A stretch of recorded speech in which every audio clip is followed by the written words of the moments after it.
ნერუს საგარეო პოლიტიკური პარადიგმა რამდენიმე ძირითად სვეტს დაიფუძნა, რომელთაგანაც მნიშვნელოვანია გლობალური მშვიდობის ხარდაჭერა, ანტიკოლონიალიზმი, ანტირასიზმი და სამხედრო მიუმხრობლობის პრინციპი. Ყველა ეს სვეტი გამომდინარეობდა მაშინდელი ინდოეთის გამოცდილებიდან, უახლესი ისტორიიდან და ინდოეთის ადგილიდან საერთაშორისო სისტემაში.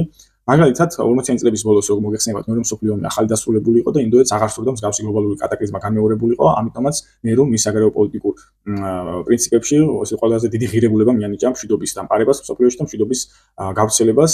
რაც შეეხება ანტიკოლონიალიზმს, ესეც მოგეხსენებათ, ინდოეთი იყო ყველაზე ერთ-ერთი ყველაზე მსხვილი კოლონია დიდი ბრიტანეთის, რომელმაც ერთ-ერთმა პირველმა მოახდინა დეკოლონიზება და გარკვეულწილად იზგი მისცა დიდი ბრიტანეთის იმპერიის დაშლას და ესეც იყო ერთ-ერთი მთავარი ღირებულება ნერუს საგარეო პოლიტიკურ მსოფლმხედველობაში.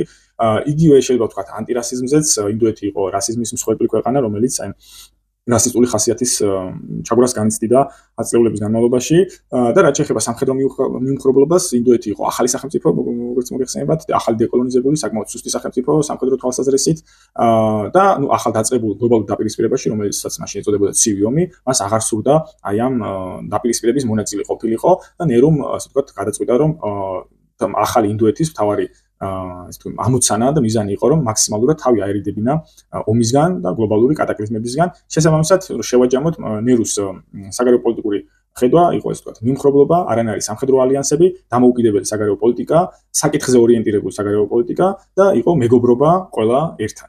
ნერუს ამგვარ მსოფლმხედველობას იზიარებდა მაშინ ინდოეთის მეზობელი სახელმწიფო ჩინეთიც, გამომდინარე იქიდან, რომ ამ ორ სახელმწიფოს გააჩნდათ მსგავსი ისტორიული გამოცდილება, როგორც ახსენე, ისინი იყვნენ იმპერიული ჩაგვრის მსხვერპლები ათწლეულების განმავლობაში.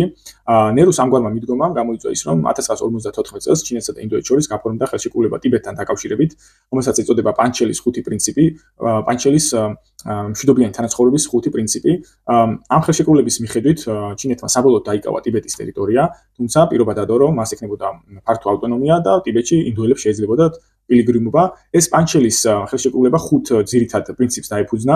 პირველი ეს იყო ერთმანეთის სუვერენულობის აღიარება და ტერიტორიული მთლიანობის აღიარება, აგრესიაზე უარის თქმა, სამხედრო აგრესიაზე, ერთმანეთის შიდა პოლიტიკაში ჩარევაზე უარის თქმა, თანასწორობისა და ურთიერთსარგებელზე დაფუძნებული საგარეო პოლიტიკის წარმოება და რაც თავარია მშვიდობიანი თანაცხოვრება, თანაარსებობა. თუმცა მოგვიანებით შეიძლება ითქვას, რომ პანჩელის პრინციპებმა პრაქტიკაში ვერ იმუშავა, გამომდინარე იქიდან, რომ ჩინეთმა არ აღიარა მანამდე ბრიტანელების მიერ გავლებული საზღვარი ტიბეტსა და ინდოეთს შორის, რომელიც თავის დროზე გააკეთა ბრიტანელმა დიპლომატმა და წარმომადგენელმა ინდოეთში ჰენრი მაკმაჰონმა, ზოგადად ცნობილმა პიროვნებამ ისტორიაში და ესეთი სასაზღვრო პრეტენზიები გაუჩნდა ჩინეთს 50-იანი წლების ბოლოდან, რამაც გამოიწვია ინდოეთის მხრიდან სასაზღვრო კონტროლის გამკაცრება და საქმე იქამდე მივიდა, რომ 1962 წელს პირველი ომი დაიწყო ინდოეთსა და ჩინეთს შორის, რომელიც ინდოეთის სრული, ასე ვთქვათ, მარცხით დასრულდა.